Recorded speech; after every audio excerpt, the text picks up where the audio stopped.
আমাদের ক্ষেত্রে ছাত্র শিবির সমন্বয় ক্ষেত্রে কোনো সমস্যা নেই। ছাত্র শিবির আন্দোলন লিড দিবে, কোনো সমস্যা নাই। জীবন দিবে, কোনো সমস্যা নাই। এই দেশকে হাজারো অর্জন করে দিবে, কোনো সমস্যা নাই। সমস্যা হলো যখন ছাত্র শিবির পরিচয়টা দিবে। এটা হলো এই রাষ্ট্রের সমস্যা। আর আল্লাহ রাসূলের যুগে সমস্যাটা ছিল, আল্লাহ রাসূল ব্যক্তি হিসেবে অসাধারণ, কিন্তু ইসলাম কবুল করবে না। তো ইসলামই তো ওনাকে ব্যক্তি হিসেবে অসাধারণ হিসেবে তৈরি করেছে। আজকে আপনি ছাত্র শিবিরের সাথে সঙ্গতি রেখে যে বিষয়গুলোকে বলতেছেন, সেটা তো ছাত্র শিবির করার কারণে, ইসলামের সাথে সঙ্গতি হওয়ার কারণে তার ভিতরে এই কোয়ালিটি তৈরি হয়েছে। তাহলে আপনি কোয়ালিটিকে মানেন, কিন্তু যার কারণে কোয়ালিটি তৈরি হয় তাকে মানতে পারেন। সমাজে কি আমরা পুরোপুরি ন্যায় বিচার প্রতিষ্ঠা করতে পেরেছি? পারিনি। বিশ্বভূখণ্ডে পেরেছি? পারিনি। এবং পৃথিবীর দিকে তাকান, আজকে যারা আমাদেরকে শান্তির কথা বলে, যারা আমাদেরকে মানবতা শিখায়, যারা বিভিন্ন মানবাধিকার সংগঠন, মানবাধিকার কমিশন গঠন করে, তারাই পৃথিবীতে মানবতাকে বুলুণ্ঠিত করার জন্য সবচেয়ে বেশি কলকাঠি নাড়ে এবং সবচেয়ে বেশি। আজকে ফিলিস্তিনে কারা হামলা করতেছে? তো তারাই আবার হচ্ছে পৃথিবীর সবচেয়ে বড় শান্তি প্রতিষ্ঠার জন্য নিজেদেরকে উপস্থাপন। আল্লাহ রাসূলুল্লাহ সাল্লাল্লাহু আলাইহি ওয়াসাল্লামের সিরাতের সাথে, সিরাতের যে স্পিরিট, সেটার সাথে আন্দোলনের স্পিরিটের একটা গভীরতম সম্পর্ক রয়েছে। প্রথমত আসেন, এই আন্দোলনে কি হয়েছে যে সবাই অন্যায়ের বিরুদ্ধে একটি ঐক্যবদ্ধ জায়গা তৈরি করেছে। তাহলে ঐক্যবদ্ধ হওয়ার জন্য কোন জায়গা থেকে প্রেরণাটা আমরা পাই? আমরা দেখেছি যে আল্লাহ রাসূলুল্লাহ সাল্লাল্লাহু আলাইহি ওয়াসাল্লামের যুগে আউস এবং খাজরাজ গোত্র, তারা বিশৃঙ্খল ছিল। তারা মানে গোত্রের প্রতি এক গোত্র যে বিদ্বেষ পোষণ, সেটাতে তারা লিপ্ত ছিল, যুদ্ধ দাঙ্গা হাঙ্গামার মধ্যে লিপ্ত ছিল। কিন্তু আল্লাহ রাসূলুল্লাহ সাল্লাল্লাহু আলাইহি ওয়াসাল্লাম তাদেরকে ঐক্যবদ্ধ করে দিলেন। কোরআনের যেটা মেসেজ, ওয়াতাসিমু বিহাবলিল্লাহি জামিআন ওয়া লা তাফাররাকু। এরপর আল্লাহ রাসূলুল্লাহ সাল্লাল্লাহু আলাইহি ওয়াসাল্লাম এখানে আরেকটা বিষয়, বুনিয়ানুম মারসুস, যে তারা সীসাডালা প্রাচীরের মতো হয়ে যাবে, তারা একজন আরেকজনকে ফিল করবে। সেই ফিলটা আমরা দেখেছি যখন আবু সাইদকে মেরে ফেলা হলো, শহীদ করে দেওয়া হলো, তখন আমরা যারা ছিলাম আমরা বলছি উই আর আবু সাইদ। এবং একটা ছোট্ট শিশু আমরা দেখেছিলাম যে পুলিশের দিকে তেড়ে যাচ্ছিল। তো তেড়ে যাওয়ার পর তাকে জিজ্ঞেস করা হলো যে তুমি পুলিশের দিকে তেড়ে যাচ্ছ কেন? সে বললো যে সে আমার ভাই আবু সাইদকে হত্যা করছে, আমি দেখছি ভিডিওতে, এজন্য আমি তার দিকে তেড়ে যাচ্ছি। তাহলে সে ছোট্ট শিশু, আবু সাইদের বাড়ি কিন্তু রংপুর ছিল না, আবু সাইদের এলাকার আশেপাশে ছিল না। তাহলে সে ছোট্ট শিশুটাকে কোন অনুভূতিটা তৈরি করে দিল যে তুমি আবু সাইদ? আবু সাইদের সে প্রেরণা তৈরি করে দিল। ঠিক একই প্রেরণা আল্লাহ রাসূলুল্লাহ সাল্লাল্লাহু আলাইহি ওয়াসাল্লাম সাহাবে আজমাইনদের মধ্যে করেছেন, যারা আল্লাহ রাসূলের প্রতি ঈমান এনেছিলেন, তাদের মধ্যে এই প্রেরণা, এই ভালোবাসা তৈরি করে দিয়েছিলেন। এরপরে ময়দানে আমরা দেখেছি যে একজন আরেকজনকে প্রায়োরিটি দেওয়া। কেউ একজন আহত হয়ে গেছেন, তাকে যখন হসপিটাল নিয়ে যাওয়া হচ্ছে, তাকে মানে সেবা দেওয়ার জন্য আরেকজন ধরে নিয়ে যাচ্ছিল, তখন তারা বলতেছিল যে ভাই আপনারা আগান, আমাকে নিয়ে টেনশন করতে হবে না, আমাকে নিয়ে চিন্তা করতে হবে না, বরং আপনারা ময়দানে টিকে থাকেন, এই ময়দানে টিকে থাকতে পারলে আন্দোলন সফল হবে। তাহলে সেম মেসেজগুলো আল্লাহ রাসূলের সাহাবে আজমিনদের মধ্যে আমরা দেখি। যখন সবাই আহত অবস্থায় একদম পানি নিয়ে আসলো সেবা দেওয়ার জন্য, তখন সে বললো যে আমাকে দিতে হবে না, আমার অমুক ভাইয়ের কাছে পানিটা নিয়ে যান, তাকে গিয়ে সেবাটা দিন, যাতে করে সে সুস্থ হলে এই আন্দোলনের জন্য এই ময়দানে সে ভালো ভূমিকা রাখতে পারে। তাহলে আল্লাহ রাসূলুল্লাহ সাল্লাল্লাহু আলাইহি ওয়াসাল্লামের যে শিক্ষা, যে চেতনা, সেটা আমরা আজকে এই 24-এর আন্দোলনে। এবং পুলিশকে আমরা বলতে শুনেছি যে একটাকে মারি একটা মরে, বাকি যায় না। বাকি কেন যায় না? কোন সে প্রেরণা? সে জিহাদের তামান্না, শাহাদাতের তামান্না, শুহাদা আলান নাস, যেটা আল্লাহ তাআলা শিখিয়েছেন, যেটা আল্লাহ রাসূলুল্লাহ সাল্লাল্লাহু আলাইহি ওয়াসাল্লাম সাহাবীদের উজ্জীবিত করেছেন, সেটা সংখ্যা যাই হোক। দেখেন আবু সাইদের হাতে তো কোনো মরণাস্ত্র ছিল না, কোনো আধুনিক কোনো অস্ত্র তো তার হাতে ছিল না, সামান্য একটা আইকনিক লাঠি ছিল, কিন্তু তার বিপরীত পাশে কি ছিল? আধুনিক আগ্নেয়াস্ত্র ছিল, এবং সেটা দিয়ে তাকে গুলি করে হত্যা করা হয়েছে। তো সেই জায়গাতে আল্লাহ রাসূলের সাহাবে আজমাইনরাও তার বিপরীত পক্ষে কাফেররা ওই সময়কার সবচেয়ে আধুনিক অস্ত্র ব্যবহার করত, কিন্তু আল্লাহ রাসূলুল্লাহ সাল্লাল্লাহু আলাইহি ওয়াসাল্লাম সাহাবীদের ভিতরে ঈমানের, শাহাদাতের সেই তামান্নার কারণে তারা সেই সমাজকে তাদের ত্যাগের মধ্য দিয়ে, তাদের জীবন দেওয়ার মধ্য দিয়ে, শাহাদাতের মধ্য দিয়ে, রক্তের মধ্য দিয়ে সোনালী সমাজে রূপান্তর করেছে। এজন্য প্রিয়, আমি এখন আসেন ফ্যাসিবাদের ক্ষমা নিয়ে যে নতুন করে কিছু তর্ক বিতর্ক চলছে। তো ক্ষমা তো তাকেই করা হয় যে ক্ষমা চায়, ভুল স্বীকার করে, নাকি? এখন আপনি যখন একটা পাপ কাজ করলেন, আল্লাহ তাআলা আপনাকে অটো ক্ষমা করে দেন, নাকি আল্লাহর কাছে গিয়ে তাওবা করেন, ইস্তেগফার করেন, এরপরে কান্নাকাটি করে আল্লাহ তুমি আমাকে মাফ করে দাও, তখনই তো ক্ষমা করা হয়। আবার ইন দ্য সেম ওয়েতে কোনো ব্যক্তি যদি আপনার সাথে অপরাধ করে, অপরাধ করার পরে সে বলছে যা করছি করছি, পারলে আরো করবো, তখন আমি ঠিক আছে মাফ করে দিলাম। বিষয়টা কি এমন ঘটে? না, বিষয়টা হচ্ছে তাকে আগে ভুল স্বীকার করতে হয় যে আমি যে গণহত্যা চালাইছি, আমি যে অন্যায় করছি, মানুষের উপর জুলুম করছি, এটাকে স্বীকৃতি দিলাম, ইনশাআল্লাহ আমি এখন থেকে ভালো হয়ে যাবো। তখন এবার প্রশ্ন আসবে যে তাকে ক্ষমা করা হবে কি হবে না, নাকি শাস্তি দেওয়া হবে। কিন্তু সে তার অলরেডি, আমরা যেটা দেখতেছি তাদের অনলাইন অ্যাক্টিভিজমের অন্যান্য জায়গায়, তারা বলতেছে তারা গণহত্যা চালাই নাই। এখনো পর্যন্ত তারা ওই কি বলে মেট্রো রেল নিয়ে কান্নাকাটি করতেছে, দেখছেন কিনা আপনারা? মেট্রো রেল নিয়ে, বিটিভির ভবন নিয়ে কান্নাকাটি এখনো তারা করতেছে। তো সেই ব্যক্তিগুলো, তাদের সামনে হাজার হাজার লাশ, হাজার হাজার মায়ের আহাজারি, হাজার হাজার গুলিতে, আমরা ওই সময়তে আমরা ভিডিওগুলো দেখেছিলাম অনলাইনে বিভিন্ন চ্যানেলগুলো। তো তারা এখনো পর্যন্ত অহংকার এবং উদ্ধত্ত প্রকাশ করতেছে। তাহলে তাদেরকে তো ক্ষমার প্রশ্ন কিভাবে আসে? আসসালামু আলাইকুম ওয়া রাহমাতুল্লাহ। বাংলাদেশ ইসলামী ছাত্র শিবিরের সেক্রেটারি জেনারেল জাহিদুল ইসলাম ভাইয়ের একটি বক্তব্য নিয়ে আমি আপনাদের মাঝে হাজির হয়েছি। ইসলামী ছাত্র শিবির আসলে যে কতটা মেধাবী, আজকের এই বক্তব্যটি যদি শুরু থেকে শেষ পর্যন্ত শুনেন তবে আসলে বুঝতে পারবেন। ইসলামী ছাত্র শিবির যেমন মাঠে ময়দানে আন্দোলনে ভূমিকা রাখে, তেমনি পড়াশোনায় তেমন তারা মেধাবী, ইবাদত বন্দিগিতে তেমন তারা পারদর্শী, কোনোটাতেই তারা কম নাই। ইসলামী ছাত্র শিবিরের সাথে অন্য কোনো ছাত্র সংগঠনের যদি তুলনা করেন তবে বোকামো হবে। ইসলামী ছাত্র শিবিরের তুলনা একমাত্র ইসলামী ছাত্র শিবির। ইসলামী ছাত্র শিবিরের মতন ছাত্র সংগঠন, আদর্শ সংগঠন এবং তাদের নীতি আদর্শ, এরকম সংগঠন বাংলাদেশে একটিও নাই। তার ধারে কাছে যেতে পারবে না এমন কোন সংগঠন আছে যে শিবিরের ধারে কাছে তারা যেতে পারবে। তো আজকের ইসলামী ছাত্র শিবিরের সেক্রেটারি জেনারেলের আজকের এই বক্তব্যটি যদি আপনারা ধৈর্য সহকারে শুনেন তবে আসলে বুঝতে পারবেন যে ইসলামী ছাত্র শিবির আসলে কতটা মেধাবী, কতটা তারা আদর্শবান। তো দর্শক, দেরি না করে আসুন আমরা বিস্তারিত জাহিদুল ইসলাম ভাইয়ের এই বক্তব্যটি আমরা শুরু থেকে শেষ পর্যন্ত ধৈর্য সহকারে শোনার চেষ্টা করি। আসসালামু আলাইকুম ওয়া রাহমাতুল্লাহি ওয়া বারাকাতুহু। আলহামদুলিল্লাহ, আসসালাতু ওয়াসসালামু আলা রাসূলিল কারীম ওয়া আলা আলিহি ওয়া সাহবিহি আজমাইন। সম্মানিত উপস্থিতি, যে আয়োজনটি কুমিল্লা মহানগর শাখা করেছে সিরাত পাঠ প্রতিযোগিতা, আপনারা এটাকে নিছক দুনিয়ার অন্যান্য প্রতিযোগিতার মতো মনে করবেন না, এটা আমি আপনাদের কাছে অনুরোধ রাখবো। এবং এই প্রতিযোগিতার পর আজকে পুরস্কার প্রাপ্ত হয়েছেন, আপনাদেরকে এখানে ক্রেস্ট, সনদ, আরো বেশ কিছু পুরস্কার তুলে দেওয়া হবে। এটা এখানেই সমাপ্ত না।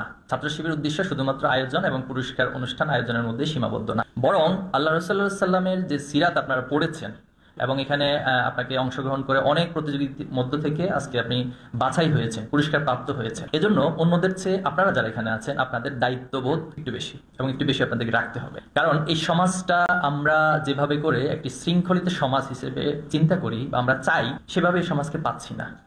এখন আসুন যে আল্লাহ রাসূলুল্লাহ সাল্লাল্লাহু আলাইহি ওয়াসাল্লামকে আল্লাহ তাআলা কোন মুহূর্তটাতে পৃথিবীতে পাঠিয়েছেন, সেই মুহূর্তটার সে যুগটার নাম কি ছিল, সেটাকে ইতিহাস বলেছে আইয়ামে জাহেলিয়াত, ডার্ক এজ অথবা এজ অব ইগনোরেন্স।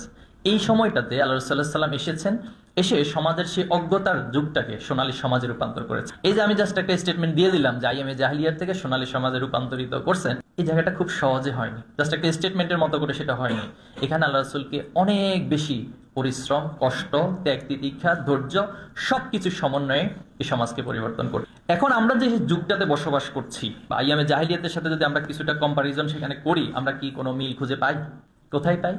একটি বিশৃঙ্খল সমাজ ছিল। আমরা কি বলতে পারি যে আমাদের এই সমাজ, আমাদের রাষ্ট্র, আমাদের যে বিশ্ব ব্যবস্থাপনা পুরোপুরি শৃঙ্খলিত?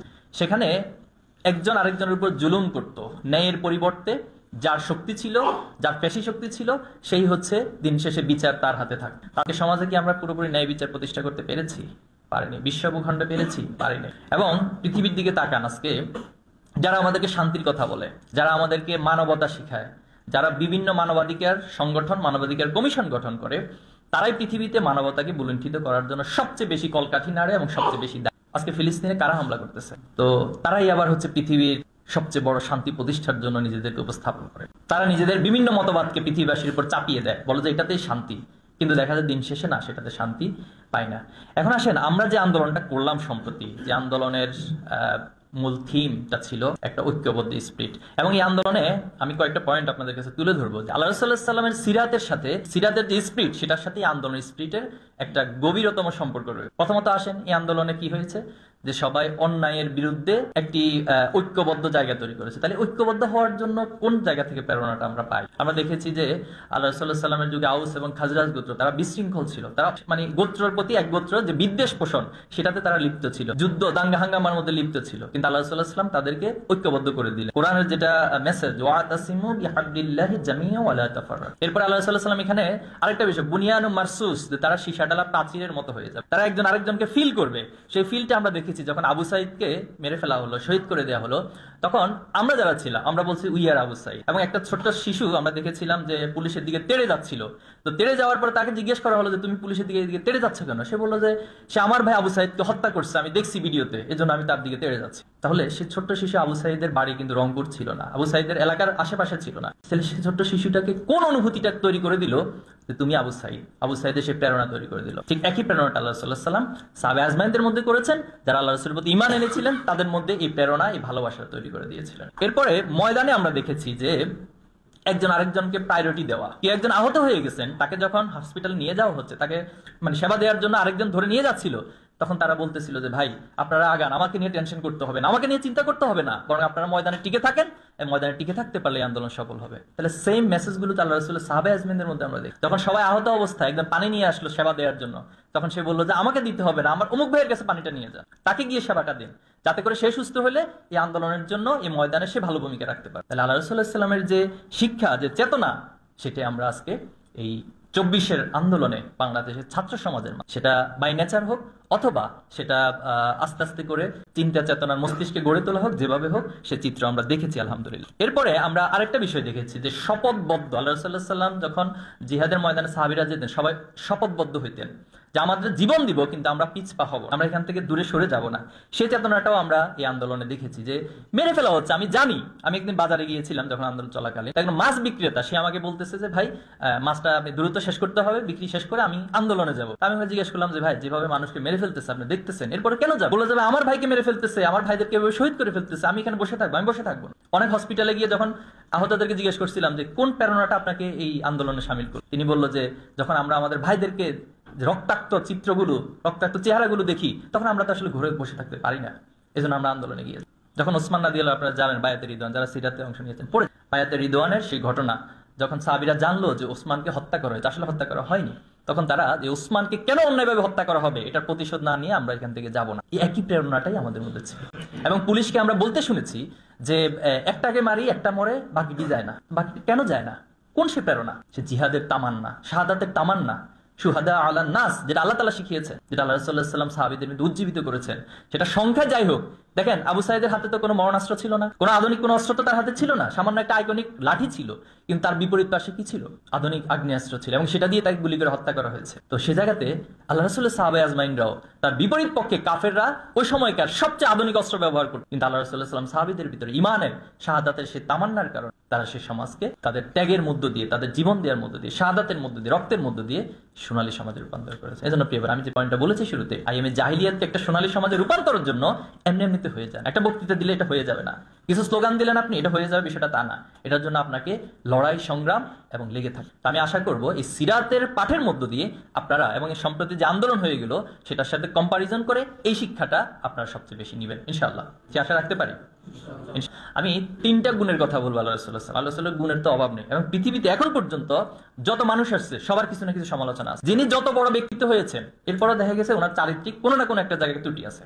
উনি হয়তো লিডারশিপের জায়গায় আলহামদুলিল্লাহ খুব চমৎকার, কিন্তু ওনার রাতের বেলার চরিত্র ঠিক, অথবা উনি দেখা গেছে খুব ভালো বক্তৃতা দিতে পারে, কিন্তু ওনার লেনদেন ঠিক। এভাবে করে পৃথিবীর যত মানুষ এসেছে, যত নেতা আমরা পেয়েছি এই পৃথিবীর ইতিহাসে, সবারই কোনো না কোনো একটা বিষয় নিয়ে প্রশ্ন তোলার সুযোগ থাকে, যেটা আমরা এখনো আমাদের রাজনীতিবিদদের থাকে। কিন্তু আল্লাহ রাসূলুল্লাহ সাল্লাল্লাহু আলাইহি ওয়াসাল্লাম এমন একজন চরিত্র পৃথিবীতে, যার চরিত্রের সার্টিফিকেশন আল্লাহ তাআলা নিজেই দিয়েছে। এবং এখন পর্যন্ত পৃথিবীর কোনো ইতিহাসবিদ, কোনো ক্রিটিক্স যারা আছে, যারা বিভিন্নভাবে সমালোচক আছে, তারা আল্লাহ রাসূলের কোনো চরিত্রের বিষয় নিয়ে প্রশ্ন তোলার কোনো সুযোগ নাই। আছে?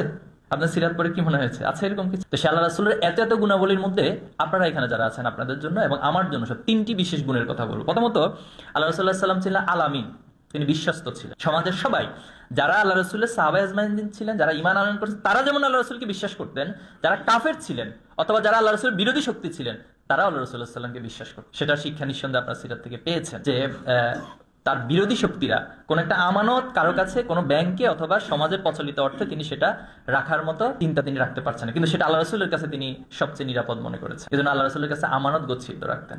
এবং আরেকটা বিষয় দেখেন, যখন যে আল্লাহ রাসূল প্রকাশ্যে দাওয়াত দেওয়ার জন্য সবাইকে ডাকলেন, আল্লাহ রাসূল 3 বছর গোপন দাওয়াতি কাজ করেছেন। অর্থাৎ ওই সময় পরিবেশটা এমন ছিল, কেউ ঈমান আনয়ন করছে এটা বললেই তাকে সাথে সাথে নির্যাতন শুরু করে। এই জন্য আল্লাহ রাসূল 3টি বছর গোপন দাওয়াতি কাজের পর যখন আল্লাহ তাআলা নির্দেশ দিলেন তুমি এখন প্রকাশ্যে দাওয়াতি কাজ করো, তখন তিনি পাহাড়ের পাদদেশে সবাইকে ডাকলেন। ডাকার পরে প্রথম যেটা ওনার বক্তব্য ছিল, এখনই শত্রুর সাথে যুদ্ধ করতে প্রস্তুত হবা। একজন ব্যক্তি কি ছিল বলছে না আমি বিশ্বাস করি নাই, সবাই সেখানে বলছে যে আমি অবশ্যই বিশ্বাস করি। কেন? কারণ আমরা ইতিপূর্বে তোমাকে কখনো কোনো অবস্থায় আমাদের সাথে মিথ্যা কোনো কথা বলতে দেখিনি। এটা আলামিন। কিন্তু পরবর্তী দেখা গেল যখন ইসলামের দাওয়াত দিল, যখন তাদেরকে তাদের যে পৌত্তলিক সিস্টেম, জাহিলিয়াতের সিস্টেম, সেটাকে বাদ দিয়ে তাদেরকে ইসলামের এক আল্লাহর একাত্মবাদকে গ্রহণ করতে হবে, তখন এবার তারা কনফিউশনে পড়ে গেছে। এই লোকটা তো আগে ভালো ছিল, তার তো সব ঠিক ছিল, কিন্তু হঠাৎ করে এটা কোত্থেকে আসলো? এই জন্য আমাদের ক্ষেত্রে ছাত্র শিবির সমন্বয় ক্ষেত্রে কোনো সমস্যা নেই। ছাত্র শিবির আন্দোলন লিড দিবে কোনো সমস্যা নাই, জীবন দিবে কোনো সমস্যা নাই, এই দেশকে হাজারো অর্জন করে দিবে কোনো সমস্যা নাই। সমস্যা হলো যখন ছাত্র শিবির পরিচয়টা দিবে। এটা হলো এই রাষ্ট্রের সমস্যা। আর আল্লাহ রাসূলের যুগে সমস্যাটা ছিল আল্লাহ রাসূল ব্যক্তি হিসেবে অসাধারণ, কিন্তু ইসলাম কবুল করবে না। তো ইসলামই তো ওনাকে ব্যক্তি হিসেবে অসাধারণ হিসেবে তৈরি করেছে। আজকে আপনি ছাত্র শিবিরের সাথে সঙ্গতি রেখে যে বিষয়গুলোকে বলতেছেন, সেটা তো ছাত্র শিবির করার কারণে, ইসলামের সাথে সঙ্গতি হওয়ার কারণে তার ভিতরে এই কোয়ালিটি তৈরি হয়েছে। তাহলে আপনি কোয়ালিটিকে মানেন, কিন্তু যার কারণে কোয়ালিটি তৈরি হয় তাকে মানতে পারেন না। এটাকে ডাবল স্ট্যান্ডার্ড বলে, এটাকে দ্বৈত চরিত্র বলে। সেজন্য প্রিয় ভাইরা, আমার যেটা কনসেপ্ট আপনাদেরকে, যে আলামিন হইতে হবে সবার কাছে, বিশ্বস্ত হইতে হবে, আপনার পিতামাতার কাছে, আপনার পরিবার পরিজনের কাছে, শিক্ষকদের কাছে, বন্ধুদের কাছে, সবার কাছে এক শব্দে যখন আপনাকে চরিত্রায়ন করা হবে, আপনার নাম হবে আল আমিন। পারবেন এটা করতে? নাম্বার 2 হচ্ছে আল্লাহ রাসূলকে আল্লাহ তাআলা রাহমাতুল লিল আলামিন বলেছেন। তিনি হচ্ছে সবার জন্য রহমত স্বরূপ। এক্ষেত্রে একটা সেম ক্যাটাগরি, হোক সেটা ইমানদার, হোক সেটা কাফের, আল্লাহ রাসূল সবার জন্য রহমত স্বরূপ ছিলেন। এক বেদুইন একবার মসজিদে এসে প্রস্রাব করে দিল, জানেন আপনারা ইতিহাস। কিন্তু আল্লাহ রাসূল সাল্লাল্লাহু আলাইহি ওয়াসাল্লাম সবাই যখন তাকে মারতে উদ্যত হলেন যে এত বড় স্পার্ধা, তুমি মসজিদে এসে প্রস্রাব করে দিছো, তখন আল্লাহ রাসূল সাহাবীদেরকে থামালেন, বলে যে তাকে যেতে দাও এবং তোমরা সেখানে পানি দিয়ে পরিষ্কার করে দাও। আর আমরা হলে কি করবো? কোন একজন হিন্দু এসে যদি মসজিদে প্রস্রাব করে দেয়, মাইল লাগাও, ঠিক না? এটা করা যাবে না। যে বুঝে না তার জন্য বুঝার আগে অবস্থা তৈরি করে দিতে হবে। কারণ যে যে কাজটা করে সে তার আন্ডারস্ট্যান্ডিং থেকে সেটা করে। তো যখন সে ভালো কাজটা করে অবশ্যই তার ভালো বুঝ আছে, আর যখন সে খারাপ কাজটা করে তার মানে হচ্ছে তার ভালো বুঝটা নেই, এই কারণে সে খারাপ কাজটা করে। তায়েফের ময়দানে আপনারা জানেন যারা রাসূলুল্লাহ সাল্লাল্লাহু আলাইহি ওয়াসাল্লাম অনেক লম্বা পথ পাড়ি দিয়ে, এখনকার মতো আধুনিক যানবাহন ছিল না, পাহাড়ময়, যারা গিয়েছেন দেখেছেন হয়তো যে মক্কা থেকে তায়েফের দূরত্ব, এবং সে পথটা শুধু নর্মাল মরুভূমি ছিল না, সে পাহাড় এবং পাথর যুক্ত ছিল, সে রাস্তাগুলো মানে অনেক উঠানে যায়। এত লম্বা সময় পাড়ি দিয়ে আল্লাহ রাসূলুল্লাহ সাল্লাল্লাহু আলাইহি ওয়াসাল্লাম যখন তায়েফবাসীর কাছে গেলেন ইসলামের আহ্বান পৌঁছানোর জন্য, আল্লাহর একাত্মবাদের আহ্বান পৌঁছানোর জন্য, তারা আল্লাহ রাসূলকে অপমান করছেন, অপমান করে রক্তাক্ত করছেন, ছোট বালকদেরকে লেলিয়ে দিয়েছেন যে তাকে পাথর মারো। সেই মুহূর্তে আল্লাহ রাসূল যখন আহত অবস্থায় একটা বাগানের কাছে আশ্রয় নিলেন, জিবরাইল আলাইহিস সালাম পাহাড়ের ফেরেশতাদেরকে নিয়ে হাজির হলেন, এসে বললেন যে আল্লাহ রাসূল, আপনাকে এই আঘাত করা পুরা আল্লাহর আরশ কেঁপে উঠেছে, এই জন্য আমরা আপনার নির্দেশ, আপনি জাস্ট নির্দেশ দেন, এই মুহূর্তে তায়েফবাসীদেরকে পাহাড় দিয়ে একেবারে চূর্ণ বিচূর্ণ করে দিব। তখন আল্লাহ রাসূল সাল্লাল্লাহু আলাইহি ওয়াসাল্লাম বলছেন, না, তারা তো বুঝে না, তারা অবুঝ, এই কারণে তারা এই কাজটা করেছে। আমি তাদের জন্য বরং দোয়া করছি যেন ভবিষ্যতে এখান থেকে তারা ইসলাম কবুল করে এবং ভবিষ্যৎ প্রজন্ম তারা ইসলামের ছায়াতলে অবশ্যই আসবে। এবং সেটা আমরা পরবর্তীতে বাস্তবায়ন দেখেছি। উহুদের ময়দানে আল্লাহ রাসূলকে শহীদ হয়ে গেছেন, এই ধরনের একটা কথা অলরেডি উঠে গেছে। সেই মুহূর্তে যখন অত্যন্ত রক্তাক্ত অবস্থায় জিবরাইল আলাইহিস সালাম বললেন, সাহাবীরা আল্লাহ রাসূলকে বললেন যে আপনি তাদের জন্য একটু বদদোয়া করেন, কাফেরদের জন্য আপনি বদদোয়া করে দেন। বলছে না, তারা তো বুঝে না, এই জন্য আমি তাদের জন্য বদদোয়া করব, তাদের জন্য দোয়া করব, তারা যেন আল্লাহর দ্বীনের পথে ফিরে আসে। দেখেন, সেই উহুদের ময়দানে খালিদ বিন ওয়ালিদ রাদিয়াল্লাহু তাআলা ছিল ইসলামের মুসলমানদের বিপর্যয়ের অন্যতম প্রধান নায়ক। আর ঠিক আল্লাহ রাসূলের এই দোয়ার বরকতে, আল্লাহ রাসূলের উদারতার কারণে পরবর্তী দেখা গেছে যে খালিদ বিন ওয়ালিদ রাদিয়াল্লাহু তাআলা ইসলাম কবুল করেছেন এবং ইসলামের বড় বড় বিজয়ের ক্ষেত্রে খালিদ বিন ওয়ালিদ রাদিয়াল্লাহু তাআলা ভূমিকা রেখেছেন। তাহলে প্রিয় ভাইরা, আমাদেরকেও এই সমাজের জন্য, এই রাষ্ট্রের জন্য, সত্যিকার অর্থে যদি এই রাষ্ট্রকে, এই সমাজকে আমরা একটি আল্লাহ রাসূলের মতো সোনালী সমাজে রূপান্তর করতে চাই, তাহলে আমাদেরকে উদারতার কোনো বিকল্প নেই। উদার হইতে উদারতার সাথে ক্ষমার বিষয়টা আসে। ফাআফু আনহুম ওয়াস্তাগফির লাহুম, কেউ অন্যায় করছে, আপনার শুধু মাফ করে দিবেন, ক্ষমা করে দেবেন। এখন আসেন ফেসিবাদের ক্ষমা নিয়ে যে নতুন করে কিছু তর্ক বিতর্ক চলছে, তো ক্ষমা তো তাকেই করা হয় যে ক্ষমা চায়, ভুল স্বীকার করে, নাকি? এখন আপনি যখন একটা পাপ কাজ করলেন, আল্লাহ তাআলা আপনাকে অটো ক্ষমা করে দেন, নাকি আল্লাহর কাছে গিয়ে তাওবা করেন, ইস্তেগফার পড়েন, এরপরে কান্নাকাটি করে আল্লাহ তুমি আমাকে মাফ করে দাও, তখন একটু ক্ষমা করা হয়। আবার ইন দ্য সেম ওয়েতে কোনো ব্যক্তি যদি আপনার সাথে অপরাধ করে, অপরাধ করার পরে সে বলছে যা করছি করছি, পারলে আরো করবো, তখন আমি ঠিক আছে মাফ করে দিলাম, বিষয়টা কি এমন ঘটে? না, বিষয়টা হচ্ছে তাকে আগে ভুল স্বীকার করতে হয় যে আমি যে গণহত্যা চালাইছি, আমি যে অন্যায় করছি, মানুষের উপর জুলুম করছি, এটা আগে স্বীকৃতি দিলাম, ইনশাআল্লাহ আমি এখন থেকে ভালো হয়ে যাব। তখন এবার প্রশ্ন আসবে যে তাকে ক্ষমা করা হবে কি হবে না, নাকি শাস্তি দেওয়া হবে। কিন্তু সে তার অলরেডি, আমরা যেটা দেখতেছি তাদের অনলাইন অ্যাক্টিভিজম এর অন্যান্য জায়গায়, তারা বলতেছে তারা গণহত্যা চালাই নাই, এখনো পর্যন্ত তারা ওই কি বলে মেট্রো রেল নিয়ে কান্নাকাটি করতেছে। কিন্তু দেখছেন কিনা আপনারা, মেট্রো রেল নিয়ে, বিটিভির ভবন নিয়ে কান্নাকাটি এখনো তারা করতেছে। তো সে ব্যক্তিগুলো, তাদের সামনে হাজার হাজার লাশ, হাজার হাজার মায়ের আহাজারি, হাজার হাজার গুলি, তো আমরা ওই সময়তে আমরা ভিডিওগুলোতে দেখেছিলাম অনলাইনে বিভিন্ন চ্যানেলগুলো। তো তারা এখনো পর্যন্ত অহংকার এবং উদ্ধত্ত প্রকাশ করতেছে, তাহলে তাদেরকে তো ক্ষমার প্রশ্ন কিভাবে আসে? This is big question. এর জন্য তারা আগে ভুল স্বীকার করে ক্ষমা চাইতে হবে, এরপরে যারা ভিকটিমস হয়েছে, যারা তাদের সন্তান হারিয়েছে, যারা তাদের ভাই হারিয়েছে, বোন হারিয়েছে, তারা সিদ্ধান্ত নিবে যে তাদেরকে ক্ষমা করা হবে কি হবে। এটাই তো আল্লাহ রাসূলের নিয়ম, এটা তো নীতিমালা। তাহলে প্রিয় ভাইরা, আমাদেরকে সমাজের জন্য উদার হইতে হবে এবং সমাজকে চমৎকার হইতে, শুধু আমি ভালো কাজের আদেশ দিব কিন্তু অন্যায় কাজে নিষেধ করবো, এটা আল্লাহ রাসূলের নীতিমালা না। অন্যায় কাজকেও প্রতিহত করতে হবে। অন্যায় কাজের প্রতিহতের ক্ষেত্রে আল্লাহ রাসূলের 3টি নীতিমালা। আমার 3 নম্বর পয়েন্ট এটা, যে অন্যায়ের প্রতিবাদ করতে জানা। অন্যায়ের প্রতিবাদ হচ্ছে কি, যেখানে আপনার সুযোগ আছে হাত দিয়ে প্রতিহত করবেন, অন্যায় হচ্ছে হাত দিয়ে প্রতিহত করবেন। This is number 1 policy. Number 2 হচ্ছে, আপনি যেখানে হাত দিয়ে প্রতিহত করার মতো সামর্থ্য থাকবে না, সেখানে আপনি মুখ দিয়ে প্রতিবাদ করবেন অথবা লেখা দিয়ে সেটার প্রতিবাদ জানাবেন। যেখানে এটাও সুযোগ থাকবে না, সেখানে হচ্ছে আপনি অন্তর দিয়ে ঘৃণা করবেন। হাদিসে বলা হচ্ছে অন্তর দিয়ে ঘৃণা করা হচ্ছে ইমানের একেবারে সর্বনিম্ন স্তর। যার ইমানটা একবার লো লেভেলে থাকে তিনি শুধুমাত্র অন্তর দিয়ে ঘৃণা করে আলহামদুলিল্লাহ পড়ে শেষ করে দিবেন। কিন্তু না, হাদিসের ব্যাখ্যা বলা হয়েছে যে অন্তর দিয়ে ঘৃণা করার পাশাপাশি আপনি যেন যে কোনো অন্যায়কে মুখ দিয়ে এবং হাত দিয়ে, আলটিমেটলি হাত দিয়ে প্রতিহত করতে পারেন, আপনাকে সেই পরিকল্পনা গ্রহণ করতে হবে। আলহামদুলিল্লাহ, বাংলাদেশের একটা প্রেক্ষাপটে একটা সময় মানুষ মুখ বুঝে শুধু সহ্য করত, বোবা কান্না দিয়ে তারা সেখানে স্তব্ধ হয়ে যেত। কিন্তু এখন আলহামদুলিল্লাহ মানুষ বলতে পারে, যেই ভুল করে তিনি যত বড়ই হোক, যত বড় আর কি, 15 বছর হাসিনার চেয়ে বড় তো কেউ ছিল না। হাসিনাকে যে পরিমাণ স্ল্যাং ইউজ করে এই প্রজন্ম লাল কার্ড দেখাইছে, তার চেয়ে আর বড় পেসিস্ট কি হবে, বা তার চেয়ে আর বড় স্বৈরাচার বাংলাদেশে কি হবে? এজন্য ডোন্ট কেয়ার, ওকে? এই জন্য কেউ অন্যায় করলে সেটাকে, এখন বিষয় হচ্ছে আমরা কি শুধু এই বাংলাদেশের মধ্যে সীমাবদ্ধ, নাকি আল্লাহ তাআলা আপনাকে পুরো পৃথিবীর জন্য মানুষ, পুরো পৃথিবীর জন্য মুসলমান হিসেবে পাঠাইছে? যদি পাঠিয়ে থাকে, তাহলে পৃথিবীর আনাচে কানাচে যেখানে অন্যায় হচ্ছে, আপনাকে সেই অন্যায়ের বিরুদ্ধে কথা বলতে হবে। যেখানে জুলুম হচ্ছে, যেখানে ন্যায় বিচার বুলন্ডিত হচ্ছে, আপনাকে উম্মাতাম ওয়াসাতান, সেই উম্মার কনসেপ্ট থেকে সবার জন্য, পৃথিবীর সব জায়গার জন্য কথা বলতে পারবেন? পারবেন তো ইনশাল্লাহ। তো আল্লাহ তাআলা আমাদেরকে তৌফিক দান করুক। আমি আয়োজনের জন্য কর্তৃপক্ষকে আন্তরিকভাবে অভিনন্দন জানাচ্ছি। যারা পুরস্কার প্রাপ্ত হয়েছেন আপনাদেরকে মোবারকবাদ। আপনারা আশা করছি দায়িত্ববোধের জায়গা থেকে আল্লাহ রাসূলকে উপলব্ধি করে, এই জীবনীকে উপলব্ধি করে, সিরাতকে উপলব্ধি করে এই সমাজ রাষ্ট্র গঠনের জন্য একটি সোনালী সমাজ বিনির্মাণে আপনার ভূমিকা